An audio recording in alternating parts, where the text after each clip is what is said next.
Hello, अस्सलाम वालेकुम। क्या हाल है बेटा? खैरियत से हैं आप लोग? ठीक ठाक हैं? होप सो कि आप लोग को ये तमाम वीडियोस बड़ी हेल्पफुल हो रही होंगी।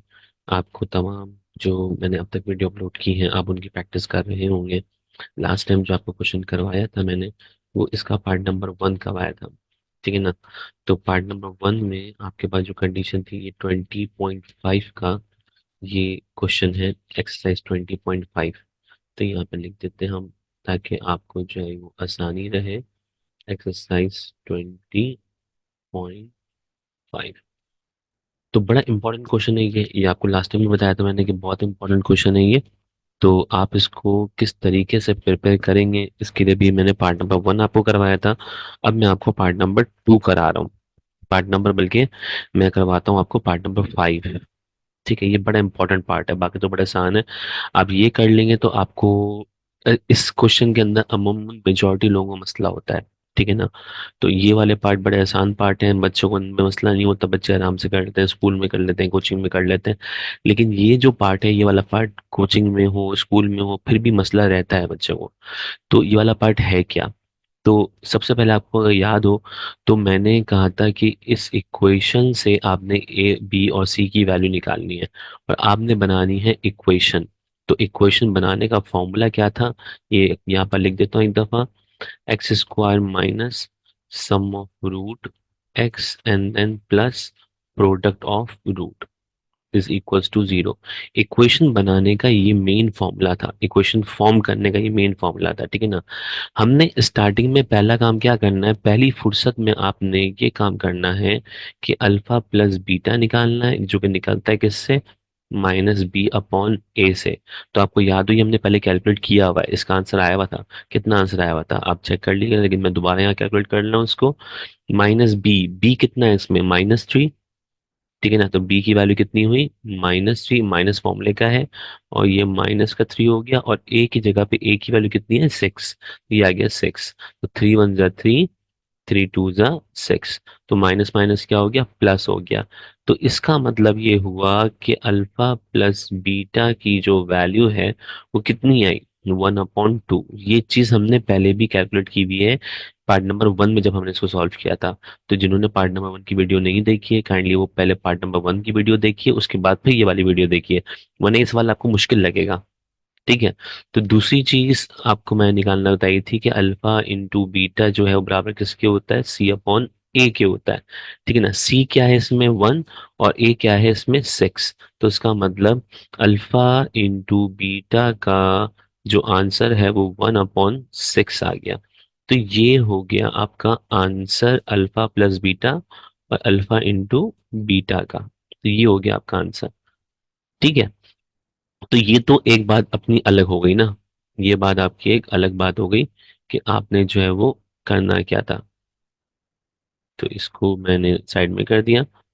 अच्छा, मैं इसका कलर चेंज कर देता हूँ ताकि जो है वो, अच्छा अब क्या करें हम?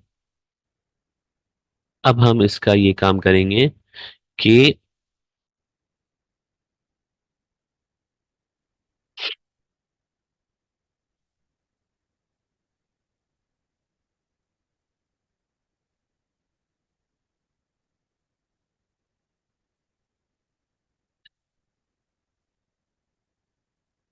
चलो, हम ये कर रहे हैं कि यहाँ पे कंडीशन में हमने इसको अलग कर दिया, इसकी लाइन अलग ड्रॉ कर दी। अच्छा जी, सम ऑफ रूट आ गया, अल्फा प्लस बीटा आ गया, अल्फा इंटू बीटा आ गया। ठीक है? अब क्या काम करें? अब हमने मेन काम क्या करना था, इस इक्वेशन को कैलकुलेट करने के लिए, इस इक्वेशन को बनाने के लिए आपको कितनी चीजें चाहिए? आपको दो चीजें चाहिए। एक सम ऑफ रूट चाहिए और एक प्रोडक्ट ऑफ रूट चाहिए। तो इसका मतलब मैं यहाँ पे हेडिंग डालने जा रहा हूँ। सबसे पहले हम निकाल रहे हैं क्या? सम ऑफ रूट्स की। ठीक है? तो सम ऑफ रूट्स में हम करते क्या है, हम गिवन रूट्स को आपस में ऐड करते हैं। तो ये आपको दो रूट्स गिवन है, तो सम का मतलब होता है ऐड। तो इन दोनों रूट्स को आपस में क्या कर दो? ऐड कर दो। यानी अल्फा प्लस बीटा प्लस 1/अल्फा प्लस 1/बीटा। ठीक है ना? तो अब हमें क्या करना है, हमें इसको एक ऐसी फॉर्म में कन्वर्ट करना है जिसके अंदर अल्फा प्लस बीटा हो और अल्फा इंटू बीटा हो, इसके अलावा कुछ और ना हो, ताकि हम इनकी जगह पे इनकी वैल्यूज को पुट कर सकें। तो मुझे बताओ, क्या alpha plus beta already in form है? इसकी वैल्यू पता है 1/2, इसकी वैल्यू पता है 1/2, लेकिन इसको सिंप्लीफाई हमें करना पड़ेगा, इसको हमें सिंप्लीफाई करना पड़ेगा। अब ये सिंप्लीफाई कैसे होगा? इसको हम नहीं छेड़ेंगे, ये इसको मैंने अलग ब्रैकेट में कर दिया, इसको हमने कुछ भी नहीं करना, हमें काम करना है इसके ऊपर। तो ऊपर वाला अल्फा प्लस बीटा अपनी पोजीशन में एज इट इज क्या हो गया, कॉपी हो गया। हाँ जी, अब इसका क्या करें? इसमें आपने निकालना है एलसीएम। तो एलसीएम कैसे निकालते हैं? नीचे वालों को आपस में मल्टीप्लाई करते हैं एंड देन क्रॉस मल्टीप्लाई। तो भाई नीचे वाली वैल्यू आपस में मल्टीप्लाई होगी तो क्या होगा, alpha into beta. One multi cross multiply कर रहे हैं तो वन मल्टीप्लाई किससे होगा, बीटा से। तो ये क्या हो जाएगा, ये बीटा हो जाएगा। और वन मल्टीप्लाई होगा अल्फा से तो क्या हो जाएगा, ये अल्फा हो जाएगा। अब मैं इसको कैसे लिखूं, अल्फा प्लस बीटा, ये वाला ऐसे ही है। और ये जो ऊपर वाला है अल्फा प्लस बीटा लिखूं या बीटा प्लस अल्फा लिखूं, बात तो एक ही है, ठीक है ना। और फिर यहाँ पे ये साइन ऑफ डिवीजन है तो ये साइन ऑफ डिवीजन लगा दिया मैंने, तो अल्फा इंटू बीटा नीचे अपनी पोजीशन पे ऐसे ही आ गया, ठीक है ना। अब क्या करें भाई, अब मुझे बताओ, अब क्या मुझे अल्फा प्लस बीटा और अल्फा इंटू बीटा की वैल्यू पता है?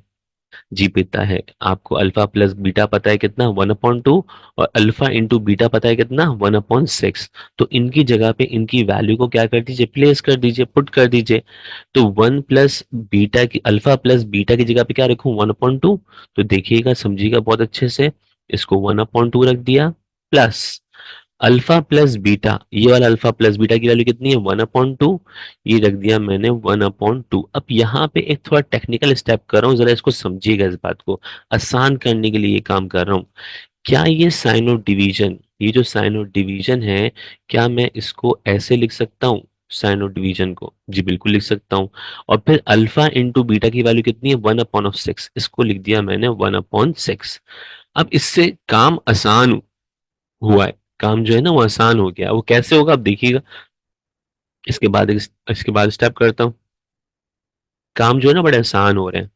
कैसे हो रहे हैं देखिएगा, 1/2 ऐसे ही रहेगा, 1/2 अपनी पोजीशन पे ऐसे ही है, ये वाला प्लस जो है ये भी अपनी पोजीशन पे ऐसे ही है, ये 1/2 जो है ये भी अपनी पोजीशन पे ऐसे ही है। आपको पता है ये बात कि जब डिवीजन को मल्टीप्लिकेशन में चेंज करते हैं तो क्या करते हैं, वैल्यू को रेसिप्रोकल करते हैं। 1/6 है तो ये क्या हो जाएगा, 6/1 हो जाएगा, ठीक है ना। 1/6 तो ये क्या हो गया, 1/6 जो है ये बराबर हो गया किसके, 6/1 के। अब मुझे बताओ, क्या ये वैल्यू कट ऑफ हो रही है? अब मैं कट ऑफ नहीं कर रहा, बल्कि एक काम करता हूँ, मैं इसको एलसीएम ऐसे निकालता हूँ, 1/2 प्लस 1 6 एंड 2 1 2। अब मुझे इसका एलसीएम निकालना है। तो एलसीएम निकालने के लिए यहाँ पे क्या तरीकेकार होगा, यहाँ पे अगर दोनों का डिनोमिनेटर सेम है तो एलसीएम कैसे निकलता है, दोनों का डिनोमिनेटर जब सेम हो तो आप उसको नीचे वाली वैल्यू को एज इट इज कॉपी करते हैं और ऊपर वाली वैल्यू को आपस में ऐड और सब्ट्रैक्ट करते हैं। यहाँ पे प्लस है तो ये आपस में क्या हो जाएगा, ऐड हो जाएगा। तो 1 + 6 बराबर किसके हो जाएगा, ये हो जाएगा 7 के। याद रखिएगा कि यहाँ पे डिनोमिनेटर क्या था, सेम था। जब डिनोमिनेटर सेम हो तो एक दफा लिखा और ऊपर वाली वैल्यू को आपस में क्या कर दिया, ऐड कर दिया। तो बेटा ये जो आंसर है ये आंसर आ गया किसका, सम ऑफ रूट का। तो एक वैल्यू हमारे पास आ गई, सम ऑफ रूट हमारे पास आ गया। कितना आया, 7/2 आया। तो भाई एक ये चीज हमारे पास कैलकुलेट हो गई, ठीक है। अब क्या निकालें हम, अब हम निकालेंगे प्रोडक्ट ऑफ रूट। क्या निकालेंगे, प्रोडक्ट ऑफ रूट, ठीक है। प्रोडक्ट ऑफ रूट में आप क्या करते हैं, आप मल्टीप्लाई करते हैं, किसको मल्टीप्लाई करते हैं, जो गिवन रूट्स है आप उसको मल्टीप्लाई करते हैं। तो बड़े ध्यान से देखिएगा, मैं यहाँ पे कॉपी कर रहा हूँ, 1 + बीटा मल्टीप्लाई होगा किससे, one upon alpha plus one upon beta. ठीक है। तो अब इस बात को समझिएगा, मैं इसका क्या निकाल रहा हूं, एलसीएम निकाल रहा हूं। तो एलसीएम निकालूं भाई, ये तो प्रोडक्ट ऑफ रूट मुझे पता है ना, कितना पता है, अल्फा प्लस बीटा। तो इसकी जगह तो वैल्यू पुट करने की जरूरत, हमारे पास वैल्यू पता है कितनी, one upon of two. Product of root, क्या आपने मुझे एक बात बताओ, ये प्रोडक्ट ऑफ रूट के लिए one upon of alpha one upon of beta पूरा काम किया हुआ है। इसको सिंप्लीफाई करके आंसर जो आया था वो आया था six upon two, into hundred two three six. आप ये सिक्स अपॉन टू डायरेक्ट भी यहाँ पुट कर सकते हैं। कैसे, ये one upon of alpha one upon of beta ये यहाँ पे लिखा हुआ है, ठीक है, लिखा हुआ है। तो इस पूरे को आपने सिंप्लीफाई किया, एलसीएम निकाला, फिर अल्फा प्लस बीटा लिखा divide by alpha into beta लिखा, और फिर इनकी जगह पे इनकी वैल्यूज पुट की, ये पूरी इसकी वैल्यू थी। और इसको सिंप्लीफाई करके जो आपका आंसर आया वो कितना आया, वन अपॉन टू और सिक्स अपॉन वन। और फिर सिंप्लीफाई का आंसर कितना है, सिक्स अपॉन टू। तो इसकी जगह पे आप डायरेक्ट इसकी वैल्यू को पुट कर सकते हैं। ये बात समझिएगा, बहुत तरीके से समझिएगा ये वाली बात, कि ये काम आप ऑलरेडी इस क्वेश्चन में कर चुके हैं। One upon of alpha plus one upon of beta, इसका काम ऑलरेडी कर चुके हैं। ये काम आपने एलसीएम निकाला था, ये आया था। फिर अल्फा प्लस बीटा की जगह पे अल्फा प्लस बीटा की वैल्यू रखी, divide divide, alpha into beta की जगह पे अल्फा इंटू बीटा की वैल्यू रखी, डिवीजन को मल्टीप्लिकेशन में चेंज किया, तो सिक्स अपॉन वन आया। फिर आपने मल्टीप्लाई किया, वन सिक्स जार सिक्स, टू वन जार टू। तो इसको सिंप्लीफाई करके जो आपका आंसर आया था, ये आंसर कितना आया था, ये आपका आंसर आया था सिक्स अपॉन टू आंसर आया था। ये आंसर किसका आया, ये आंसर आया one upon alpha plus one upon of beta का। तो यहाँ पे ये मैं मार्क कर रहा हूँ। ये पूरी वर्किंग आप करना चाहे तो यहाँ पे पूरी वर्किंग कीजिए, या फिर आप ये डायरेक्ट वैल्यू यहाँ पुट करना चाहे तो ये डायरेक्ट वैल्यू भी यहाँ पुट हो सकती है। ठीक है, ये वाली बात क्लियर है, ये वाली बात समझ में आई। क्योंकि जो वर्किंग आप यहाँ कर चुके हैं दोबारा यहाँ वर्किंग कर दें, कोई मसला नहीं, ना करें तो भी कोई इशू नहीं। ठीक है, तो चलो मैं आपके लिए मैं ये वर्किंग कर देता हूँ, ठीक है, आप कंफ्यूज रहेंगे फिर।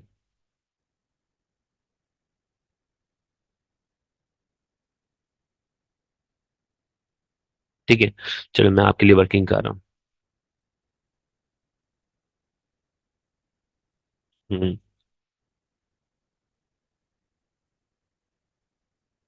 अच्छा जी, अब देखिए, हाँ, ये अल्फा प्लस बीटा अपनी पोजीशन पे ऐसे ही है, अल्फा प्लस बीटा अपनी पोजीशन पे ऐसे ही है। इसका एलसीएम निकालेंगे तो क्या होगा, बीटा वन जा बीटा, अल्फा वन जा अल्फा, तो अल्फा प्लस बीटा हो जाएगा ये हो जाएगा अल्फा प्लस बीटा। और डिवाइड में क्या आ जाएगा, अल्फा इंटू बीटा। तो नीचे वालों को आपस में मल्टीप्लाई किया एंड देन क्रॉस मल्टीप्लाई। तो यहाँ पर भी देखें इसका एलसीएम निकाला था, तो ये अल्फा प्लस बीटा और अल्फा इंटू बीटा आया था। तो alpha plus beta alpha into beta. अब इनकी जगह अब इनकी वैल्यूज को पुट कर दीजिए। तो मुझे बताइए अल्फा प्लस बीटा की वैल्यू कितनी है, वन अपॉन टू। ये आ गया इसकी जगह पे कितना, वन अपॉन टू। ये रहा ब्रैकेट के अंदर। क्योंकि यहाँ पे आप क्या कर रहे हैं, यहाँ पे आप इसको थोड़ा सिंप्लीफाई कर रहे हैं मल्टीप्लिकेटिव फॉर्म में। ठीक है ना, अल्फा प्लस बीटा की वैल्यू कितनी थी, वन अपॉन टू। ये रख दिया आपने यहाँ पे वन अपॉन ऑफ टू। ये साइन ऑफ डिवीजन, ये रहा sign of division. Alpha into beta कितना है, वन अपॉन सिक्स, ये आ गया वन अपॉन सिक्स। तो यहाँ वही ये देखो, ये वही वाली बात चल रही है, वन अपॉन टू और वन अपॉन सिक्स सेम चल रहा है। तो डिवीजन को जब आप मल्टीप्लिकेशन में कन्वर्ट करते हैं तो ये बराबर किसके होता है, ये रेसिप्रोकल होता है।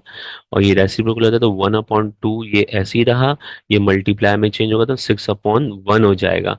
ठीक है ना, तो ये हो जाएगा आपका क्या, टू वन जा टू, टू थ्री जा सिक्स। ठीक है, अब इस पूरे को सिंप्लीफाई करूं तो देखो ये प्रोडक्ट ऑफ रूट का आंसर आ गया। प्रोडक्ट ऑफ रूट का आंसर क्या आ गया, ऊपर सबको आपस में मल्टीप्लाई करो, वन वन जा वन, वन थ्री जा थ्री, और नीचे वालों को आपस में मल्टीप्लाई करो, टू वन जा टू। तो ये आ गया आपके किसका आंसर, ये प्रोडक्ट ऑफ रूट का आंसर आ गया। तो मेरे पास बेटा ये सम ऑफ रूट भी आ गया और प्रोडक्ट ऑफ रूट भी आ गया। दो चीजें मेरे पास आ गई हैं, सम ऑफ रूट भी आ गया और प्रोडक्ट ऑफ रूट भी आ गया। आई होप कि आपको ये वाली बात बड़ी अच्छी तरीके से समझ में आ गई होगी। ठीक है ना, तो अब क्या करें हम, है जी, अब क्या करें, अब हम ये काम करेंगे।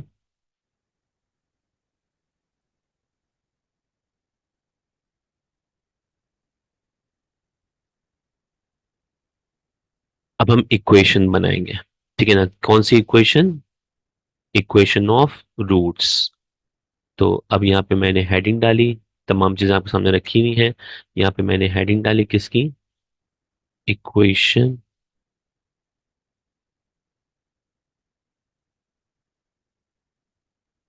इक्वेशन ऑफ रूट्स की। ठीक है, अब इक्वेशन ऑफ रूट्स में फॉर्मूला क्या होता है आपको पता है? X square minus sum of root x and then plus product of root equal to zero. Sum of root की जगह पे सम ऑफ रूट का आंसर कितना है? एक्स स्क्वायर ऐसे ही रहा। सम ऑफ रूट कितना है? 7/2। ये आ गया 7/2। प्रोडक्ट ऑफ रूट की जगह पे कितना आ जाएगा? 3/2। ये आ गया 3/2। ठीक है, अब निकाल दिया आपने इसका क्या? एलसीएम। अब कुछ भी नहीं है, बहुत आसान बात। आपने एलसीएम निकाला तो क्या बचा आपके पास? 2x² -7x+3 equal to 0। और यहां से 2 यहाँ डिवाइडर में आ जाएगा, क्या हो जाएगा? मल्टीप्लाई हो जाएगा। और आपका जो आंसर बनेगा वो आंसर क्या बनेगा? आपका आंसर बनेगा 2x² -7x+3। ये हो गया आपका इक्वेशन, ये बन गई आपकी इक्वेशन। आई होप कि आपको ये बात समझ में आ गई होगी, ये क्वेश्चन समझ में आ गया होगा। ये हो गया बेटा आपका आंसर। पहले आपने सम ऑफ रूट निकाला, फिर आपने प्रोडक्ट ऑफ रूट निकाला, और दोनों चीजों से आपने क्या कर दी? इक्वेशन ऑफ रूट्स बना दी। ठीक है, आई होप सो कि आपको ये क्वेश्चन बहुत अच्छे से समझ में आई होगी। आप इक्वेशन को पहले, इससे पहले वाली वीडियो देखिएगा, जो लोग नए देख रहे हैं इससे पहले वाली वीडियो देखिएगा, फिर उसके बाद फिर ये वाली वीडियो देखिएगा। डायरेक्ट ये वाली वीडियो नहीं देखिएगा, वरना कॉन्सेप्ट अच्छा समझ में नहीं आएगा। ठीक है बेटा, अपना बहुत ज़्यादा ख्याल रखिए। चैनल को सब्सक्राइब कीजिए, लाइक कीजिए, और कमेंट्स बताइए कि आपको समझ में कैसा आ रहा है, कैसा नहीं आ रहा। ठीक है, ताकि मैं और वीडियो पे वर्क करूँ। Thank you so much for watching बेटा। अल्लाह हाफिज़।